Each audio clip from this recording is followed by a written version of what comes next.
ஓம் ஸ்ரீ ராகவேந்திராய நமக. நேற்றைய உரையில் தஞ்சாவூரில் மழை கொட்டி தீர்த்த நிகழ்வை பார்த்தோம். அதாவது ராகவேந்திரன் அருளினால் மழை கொட்டி தீர்த்து நாடே சுபீட்சமான நிகழ்வுகளை பார்த்தோம். மேலும் ஹோமத்தின் முக்கியத்துவத்தையும் பார்த்தோம். வாருங்கள் தொடர்ந்து ஸ்ரீ ராகவேந்திரரின் அருளுக்குள் செல்லலாம்.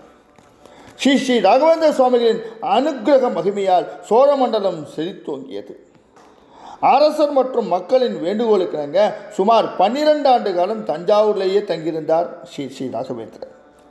பின்னர் தஞ்சையிலிருந்து புறப்பட்டு கும்பகோணம் ஸ்ரீமடத்துக்கு வரலானார். அரசரும் மக்களும் கும்பகோணம் வரை வந்து வழியனுப்பி வைத்து கண்ணீர் வடித்தவாறே தஞ்சாவூருக்கு திரும்பினார்கள். ஸ்ரீ ராகவேந்திரன் பெருமை நாடெங்கும் பரவத் தொடங்கியது.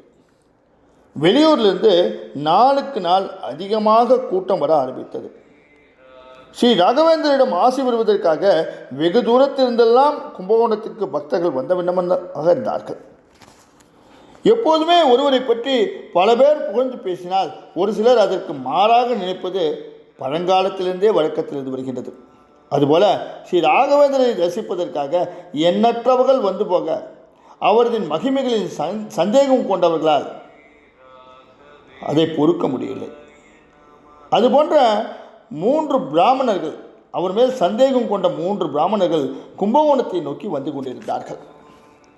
வரும் வழியிலேயே அவர்கள் மூவரும் தமக்குள்ளே ஒரு தீர்மானத்தை நிறைவேற்றி கொண்டார்கள். அதாவது அடுத்தவர் மனதில் என்ன இருக்கின்றது என்பதை உள்ளது உள்ளபடியே தனது யோக சக்தியினால் அறியக்கூடியவர் ஸ்ரீ ராகவேந்திரர் என்றால் இப்போது நாம் நினைப்பதை அவர் அறிய வேண்டும் என்றார் ஒருவர். நாமோ இன்னமும் கும்பகோண எல்லைக்குள் பிரவேசிக்கவே இல்லை.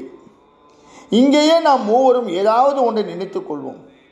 அதை ஸ்ரீ ராகவேந்திரர் அறிகின்றாரா என்று சோதித்து பார்ப்போம் என்றார் மற்றவர். எதை நினைத்து கொள்ளலாம்? நல்ல பட்சணங்களாக நினைத்து கொள்ள வேண்டும், சரிதானே என்றார் 3வது. மிக்க சரி என்று ஆமோதித்து ஆளாளுக்கு ஒரு பண்டத்தை நினைத்து கொண்டார்கள்.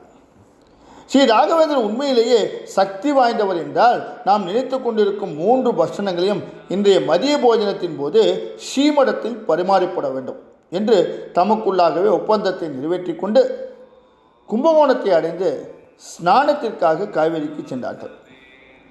காவிரியிலேயே இவர்கள் மூவரும் ஸ்நானம் செய்து கொண்டிருந்த போது ஸ்ரீமடத்திலிருந்து ஸ்ரீ ராகவேந்திரன் சிஷ்யர் ஒருவர் காவிரிக்கரையை நோக்கி வந்தார்.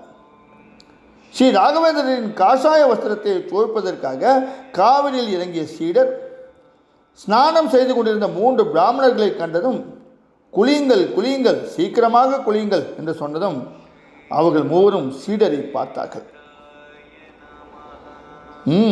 சீக்கிரம் குளித்துவிட்டு ஸ்ரீமடத்துக்கு வாருங்கள், ஸ்ரீ மூலராமர் பூஜையை காணுங்கள், பூஜை முடிந்ததும் போஜனத்துக்கு அமருங்கள், நீங்கள் நினைத்து வைத்திருக்கும் இனிப்பு பண்டங்கள் ஸ்ரீமடத்தில் தயாராகி கொண்டிருக்கின்றது என்றதும் 3 பிராமணர்களும் ஆச்சரியத்தில் ஆழ்ந்து போனார்கள்.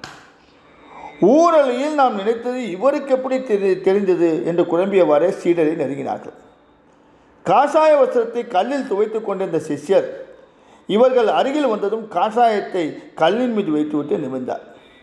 நாங்கள் கேட்கின்றோமே என்று தவறாக எண்ண வேண்டாம், எங்கள் மனதில் இருப்பதை நீங்கள் எப்படி அறிந்தீர்கள் என்று பவ்யமாக மூவரும் கேட்டார்கள். அதற்கு சிஷ்யர், நீங்கள் என்ன சொல்கின்றீர்கள் என்று எனக்கு ஒன்றும் புரியவில்லை என்று கேட்டார். ஸ்ரீமடத்துக்கு வாருங்கள் என்று சொன்னீர்களே, எதற்காக என்று அறியலாமா என்று வேறு விதமாக கேள்வி எழுப்பினார்கள். எனக்கு அதெல்லாம் ஒன்றும் தெரியாது.